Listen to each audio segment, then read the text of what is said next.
آج ہم $1 ٹریلین کی بات کرتے ہیں، وہ مہربانی منموہن سنگھ کی ہے۔ اقبال کا یہ شعر بہت صحیح ہے، نگاہ بلند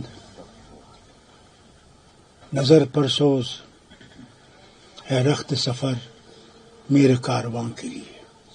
ایسے لوگ بہت کم پیدا ہوتے ہیں۔ دوسرا مہاتما گاندھی نہیں آیا، جواہر لال نہیں آیا، شیر کشمیر نہیں آیا۔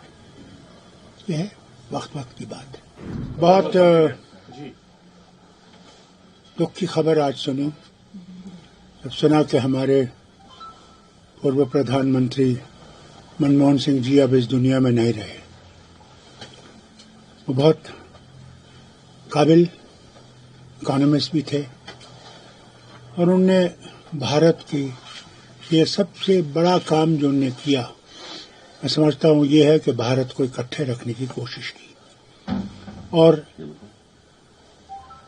اکانومی کو کھول دیا۔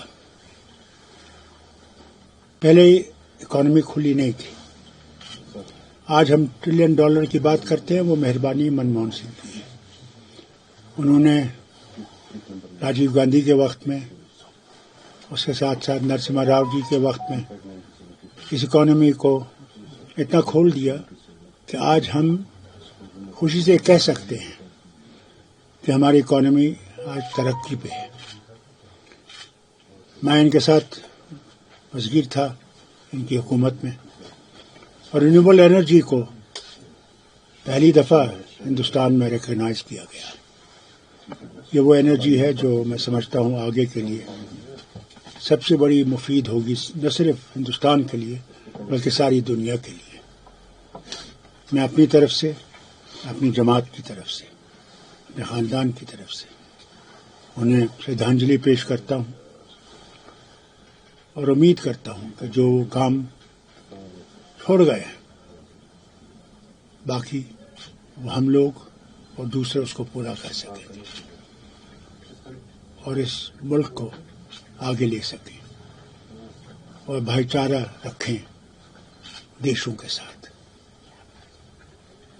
ڈاکٹر صاحب، چونکہ جیسے آپ نے خود کہا ایک اکانومسٹ تھے، چونکہ آکسفورڈ یونیورسٹی ان کی فلاسفی بھی تھی اور کیمبرج یونیورسٹی انہوں نے جو اکانومی میں ایک الگ ہی ایکسپیرئنس لی تھی، جس کی وجہ سے ہمارے ملک کی سالمیت ایک الگ لیول پر آ گئی تھی۔ ایک ایسا بھی وقت ملک میں آیا تھا جب منموہن سنگھ کے بارے میں کافی کرٹیسزم کیا گیا تھا، جب انہوں نے اپنا سونا گروی رکھا، لیکن اس کی قابلیت نے نہ وہ سونا بلکہ ان قرضوں سے بھی ملک کو مکتی دلائی۔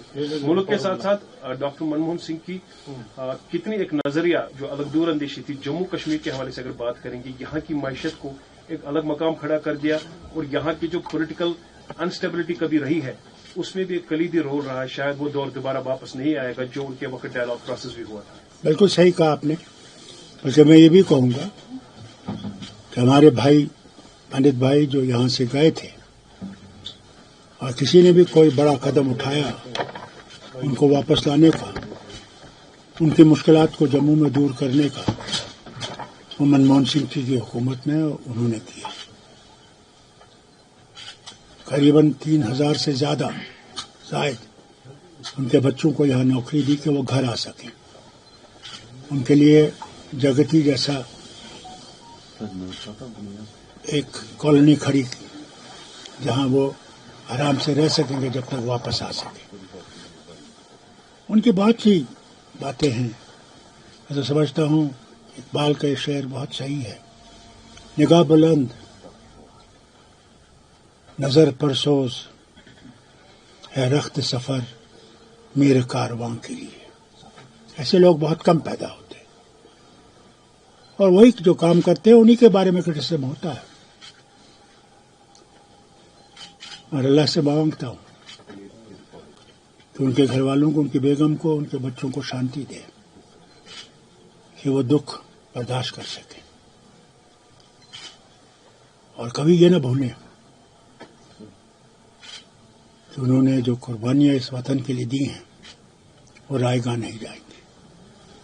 ڈاکٹر صاحب، آپ ان کے ساتھ فیلو ممبر آف پارلیمنٹ بھی تھے، ان کی سرکار میں منتری بھی تھے۔ کوئی ایسا قصہ، کوئی ایسا اینیکڈوٹ جو آپ کے ذہن اور دل کے سب سے قریب ہو جائے، اس کو آپ ہمیشہ یاد رکھیں گے جب بھی منموہن سنگھ کا نام؟ میں سمجھتا ہوں کہ یہ وقت نہیں ہے کہ میں ایسی بات کروں۔ پھر موقع آئیں گے جب میں آپ سے بات کروں گا۔ آج تو اسی پہ چھوڑ دیجیے. کیا آپ کو لگتا ہے پریزنٹ گورنمنٹ جو ہے ان کے لیے ڈاکٹر منموہن سنگھ کسی مشعل راہ سے کم نہیں ہے؟ شاید کچھ سیکھنا پڑے گا چونکہ آج وہ اس دنیا سے چلے گئے، لیکن ہر ایک آنکھ پرنم ہے جو انہوں نے اپنا زندگی میں جو رول ادا کیا ہے بنا کسی کاسٹ اینڈ کریڈ کے. اس میں کوئی شک نہیں ہے. آج کے لیے نہیں بلکہ آنے والی حکومتوں کے لیے بھی انہیں ان سے سبق سیکھنا چاہیے. کانگریس میں شاید یہ خلا پورا کرنا بہت ہی مشکل ہوگا. کانگریس چھوڑ دیجیے، سارے وطن کو ایسے لیڈر کو تلاش کرنا بہت مشکل ہوگا. ایسے لیڈر بہت کم دنیا میں آتے ہیں. دوسرا مہاتما گاندھی نہیں آیا، جواہر لال نہیں آیا، شیر کشمیر نہیں آیا. یہ ہے وقت کی بات ہے. ڈاکٹر صاحب لیگسی کیا ہوگی ڈاکٹر منموہن سنگھ کی؟ کیسے اتہاس یاد رکھے گا انہیں؟ سب سے بڑی چیز تو یہ ہے کہ اس نے وطن کو ایک رکھنے کی کوشش کی، محبت پیدا کی، ہمارے پڑوسی سے بھی محبت کی کوشش کی. انشاءاللہ ایک دن وہ ہوگا، وقت آئے گا.